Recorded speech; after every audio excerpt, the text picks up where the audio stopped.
اس وقت میں تیفی بٹ کے گھر کے بالکل باہر موجود ہوں۔ ان کی لاش کو اب سے کچھ دیر پہلے جو ہے گھر پہنچا دیا گیا ہے۔ لاش ڈیلے ہونے کی وجہ کیا تھی اور اب نماز جنازہ کا آگے کتنے بجے کا ٹائم ہے؟ السلام علیکم ناظرین، نیو پلس میں خوش آمدید ناظرین۔ اس وقت میں تیفی بٹ کے گھر کے بالکل باہر موجود ہوں۔ ان کی لاش کو اب سے کچھ دیر پہلے جو ہے گھر پہنچا دیا گیا ہے۔ میرے ساتھ زین امتیاز بھائی موجود ہیں، سینئر اینکر پرسن ہیں جو کہ تمام معاملے کو کل سے کور کر رہے ہیں۔ ان سے جاننے کی کوشش کرتے ہیں کہ لاش جہاں پر پہنچ چکی ہوئی ہے، لاش ڈیلے ہونے کی وجہ کیا تھی اور اب نماز جنازہ کا آگے کتنے بجے کا ٹائم رکھا گیا؟ السلام علیکم۔ وعلیکم السلام جی، کیسے ہیں زین بھائی؟ الحمدللہ، آپ بتائیں خیریت سے؟ اچھا، کل سے آپ یہاں پر موجود ہیں، جی بالکل۔ جب سے اطلاع آئی ہے تو یہاں پر اب تک کون کون آ چکا ہوا ہے؟ اچھا، میں ویری کلیئر بات بتا دوں کہ جیسے ہی کل صبح اس خبر کا اندازہ ہوتا ہے، خبر کی تصدیق ہوتی ہے کہ انڈرورلڈ ڈون شہر لاہور پر حکمرانی کرنے والی شخصیت وہ اپنے ہی ساتھیوں کی فائرنگ سے ہلاک ہو جاتے ہیں، ہاں جی، تو شہر کی جو فضا تھی وہ ایک سوگوار تھی۔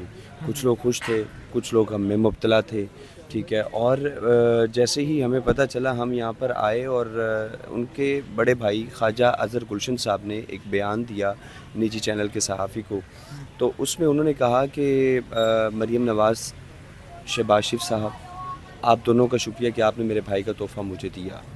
پھر اس کے بعد انہوں نے ہی اپنے بیان میں ایک جملہ بولا تھا کہ ہماری جو ہے کچھ ڈیڈ باڈی کو ڈیلے کرنے کی یہ وجہ ہے کہ ہم سے کچھ ویڈیوز کی ڈیمانڈ کی جا رہی ہے، کیونکہ ویڈیو بناتے ہیں، لیکن اس کی صداقت اس وقت تک ہم کلیم نہیں کریں گے جب تک خواجہ اظہر گلشن صاحب آن ایئر آ کر خود یہ چیز تسلیم نہیں کرے گے کہ کون سا ادارہ یا کون سی شخصیت ان کو یہ بات کر رہی تھی۔ ابھی میں نے خواجہ صاحب کا انٹرس جیسے ہی انٹر ہوتے ہیں اور میں نے ان سے یہ پوچھا کہ خواجہ صاحب آپ نے کل ایک جملہ بولا کہ مریم نواز شریف صاحبہ جو کہ سی ایم ہیں اور شہباز شریف صاحب جو کہ پی ایم ہیں، پرائم منسٹر ہیں، آپ نے ان کے بارے میں ایک لفظ بولا کہ آپ کا شکریہ، آپ نے جو ہے وہ میرے بھائی کا تحفہ مجھے دیا۔ تو انہوں نے کہا جی خاموشی، چپ، بس وکٹری اور تھم یہ سائن کیا ہے اور چلے گئے ہیں۔ اچھا، پھر اور بھی صحافیوں نے پوچھا ہے کہ کس کمٹمنٹ کے بیاف پر، کیونکہ کل انہوں نے کلیم کیا کہ ہمیں ڈیڈ باڈی نہیں دی جا رہی، ہینڈ اوور نہیں کی جا رہی، بیان بھی مانگ رہے ہیں، ریٹن فارم بھی مانگ رہے ہیں۔ تو ابھی ہم نے یہ بھی سوال پوچھا ہے کہ اب کمٹمنٹ ہو گئی ہے، ویڈیو بن گئی ہے، یا کس کمٹمنٹ کے تحت آپ کو باڈی ملی جو آپ نے کل الزام لگایا؟ تو انہوں نے صاف بولا نو کمنٹس۔